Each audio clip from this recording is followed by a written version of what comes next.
Media Vietnam mengabarkan bahwa pemain dalam negeri yang pernah dipercaya pelatih Sintayong kemungkinan akan tersingkir dari timnas Indonesia setelah Patrick Kluivert ditunjuk PSSI agar melaksanakan tugas yang ambisius untuk merebut tiket ke Piala Dunia 2026. Berikut komentar netizen Vietnam. Siapapun bisa tersingkir, tapi Pratama Arhan sendiri dijamin akan dipertahankan untuk mempertahankan spesialis lemparan ke dalam paling berbahaya di Asia Tenggara.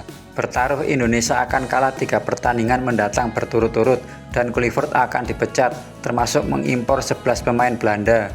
Walaupun saya tidak suka dengan STY, namun menurut saya memecat STY akan menjadi kesalahan terbesar Indonesia di kampanye World Cup 2026. Itu hampir pasti, pelatihnya orang Eropa, pemainnya juga orang Eropa, namanya juga Indonesia. Sudah ku bilang, Indonesia membiarkan pemain muda berkompetisi dari SEA Games hingga Piala AFF selama bertahun-tahun untuk menyerah. Melihat permasalahan secara garis besar, bukan hanya pemain dalam negeri yang tersingkir, tapi juga pemuda murni Indonesia yang secara tidak langsung tersingkir karena prestasi ilusinya. Saya berharap Vietnam tidak mengikuti jejaknya dan dengan tegas mengembangkan sepak bola sekolah dan pelatih pemuda. Menurut saya, Indonesia harus melepas seluruh skuad pemain naturalisasinya untuk bermain demi merebut tiket Piala Dunia 2026 sebagai tim kedua di grup.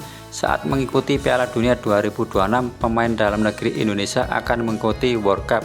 Tim ini akan memainkan 3 pertandingan berikutnya. Jika beruntung, mereka akan mendapatkan 1-3 poin. Pelatih baru tentu tidak bisa melakukan terobosan. Jika mereka bertahan, mungkin mereka beruntung bisa mengikuti World Cup berikutnya. Kurang suka gaya seperti ini. Vietnam bermain karena semangat kebanggaan nasional. Daripada masih mengimpor prestasi seperti ini, prestasi tidak ada gunanya karena meraih prestasi lalu berangkat ke Belanda.